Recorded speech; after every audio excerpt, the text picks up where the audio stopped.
Benaras, the city of light, কেউ বলে কলিও কা শহর, কিন্তু পুরাণ মতে ইন্ডিয়ার সবচেয়ে পুরনো শহর এই বেনারস।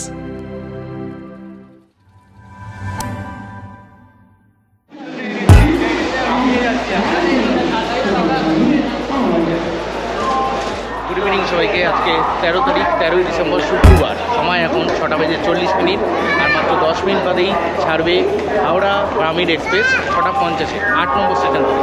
আর এখন আমি 8 নম্বর স্টেশনের সামনেই দাঁড়িয়ে আছি। তো চলো, আমাদের ডেস্টিনেশন বারাণসী, 3 রাত্রির ফুল ট্রিপ।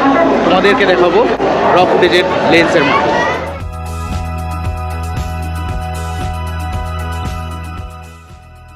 যেমন কি তোমরা দেখলে, ট্রেন একদম রাইট টাইম 6:50 স্টেশন থেকে ছাড়লো।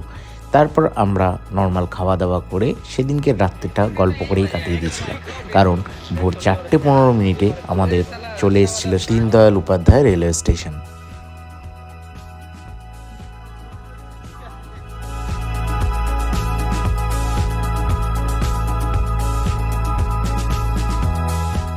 ওই 4:30 সময় আমরা যখন পৌঁছালাম দীনদয়াল উপাধ্যায়, তখন টেম্পারেচার ছিল 6°C।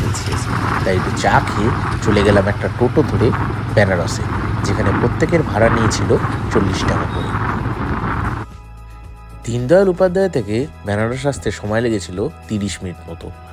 আমরা ভোর 5টার মধ্যে পৌঁছে গেছিলাম বেনারস। তখন সবেমাত্র ভোরের আলো ফুটছে। যথারীতি প্রথমেই আমরা একটা রুম নিয়ে নিয়েছিলাম। রুম নিয়ে আমরা পুজো দেওয়ার জন্য রেডি হচ্ছিলাম। অমৃত গেস্ট হাউস, যেটার ভাড়া পার ডে আমাদের পড়েছে 1600 করে। আর রুমগুলো মোটামুটি তোমাদের আমি রুমগুলো দেখিয়ে দেবো। হচ্ছে আমাদের রুম একটু অগোছালো হয়ে রয়েছে, জাস্ট চেক ইন করলাম। বাথরুমও ডিসেন্ট। 1600 হিসেবে একদিন থাকবো, গেস্ট ঠিকই আছে। এরপর যথারীতি আমরা গঙ্গা মাতার দর্শন করে রওনা দিলাম পুজো দেওয়ার জন্য মন্দিরের দিকে। তা মন্দিরে আমরা 2 নম্বর গেট দিয়ে প্রবেশ করেছিলাম। বেনারসের সুন্দর আঁকা বাঁকা গলির জন্যই বেনারসের নাম হয়েছে গলিও কা শহর।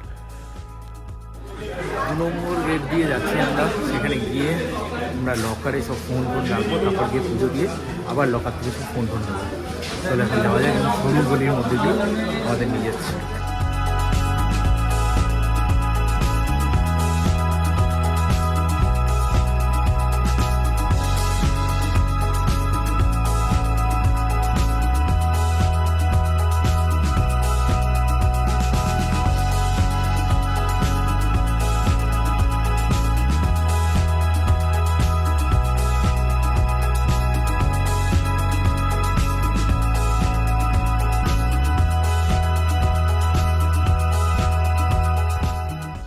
বেনারসের চাট লস্যি যেমন ফেমাস, তেমনি বেনারসের কচুরিও খুব ফেমাস। তাই আমরা চলে গেছিলাম সত্যনারায়ণ সুইটস বলে একটি দোকানে। সেখানে বড়া কচুরি আর ছোটা কচুরি দুটোই আমরা ট্রাই করেছিলাম। দুটোই খেতে খুব ভালো ছিল।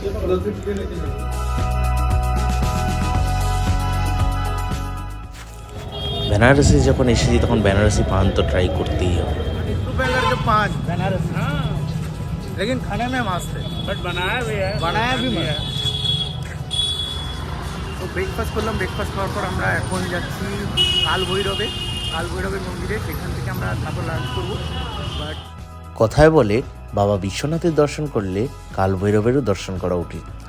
তাই আমরা দেরি না করে চলে গেলাম সোজা কাল ভৈরবের মন্দিরে।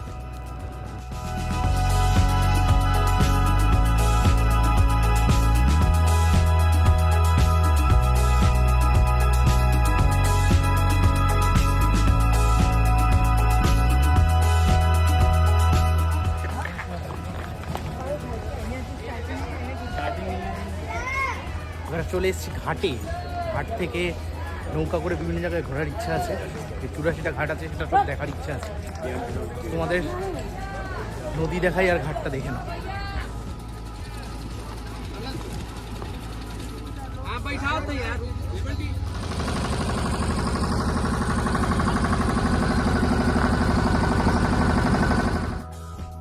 চুরাশিটা ঘাট ঘুরতে সময় লেগেছিল টোটাল 1 ঘন্টা 15 মিনিট মতো। বোটে মাথাপিছু ভাড়া 350 টাকা করে, কিন্তু যদি দাম দর করা হয় 200 টাকার মধ্যেও হয়ে যায়। আমরা 16 জনের মাত্র 2000 টাকা দিয়ে একটা বোট ভাড়া করে গিয়েছিলাম।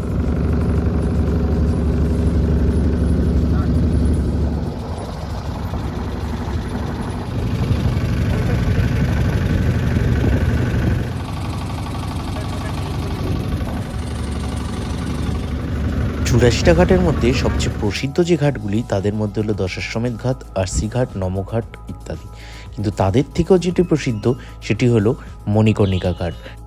মণিকর্ণিকা অর্থাৎ কানের দুল বা ইয়াররিংস। কথায় আছে সতী দেবীর নাকি কানের দুল এই মণিকর্ণিকা ঘাটেই পড়েছিল।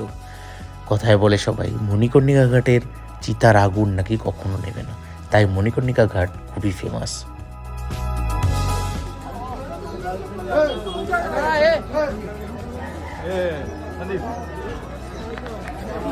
মণিকর্ণিকা ঘাটের একদম সামনে দিয়ে যাচ্ছি আমরা। তো ঘাটে কি হয়, কীরমভাবে পোড়ানো হয়, কত কাঠ, সব কিছু তোমাদের দেখা।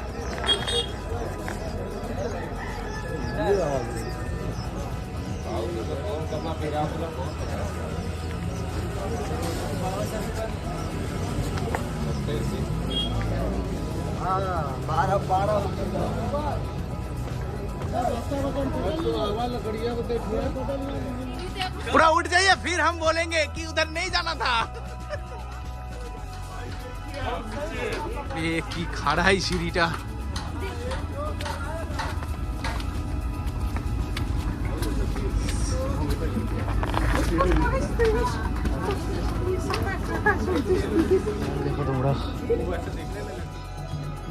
এরপর আমরা পৌঁছে যাই আজকের দিনের অন্তিম মুহূর্তে। বেনারসের দশাশ্বমেধ ঘাটের এই আরতি দেখতে কোটি কোটি লোক একসাথে জড়ো হয়। কি অসাধারণ সে মুহূর্ত, নিজের চোখে না দেখলে কোনোদিন বিশ্বাস করতে পারবে না।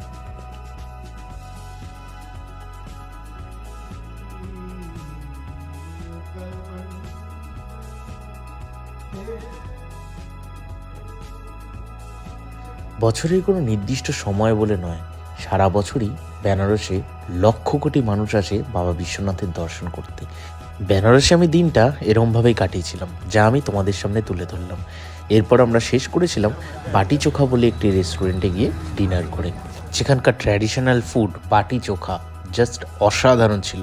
আমি সবাইকে রেকমেন্ড করব এই রেস্টুরেন্টে এসে একবার খেয়ে দেখার জন্য।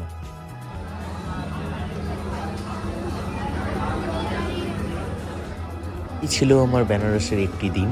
যদি ভিডিওটা ভালো লেগে থাকে তাহলে লাইক, শেয়ার আর সাবস্ক্রাইব করতে একদম ভুলো না।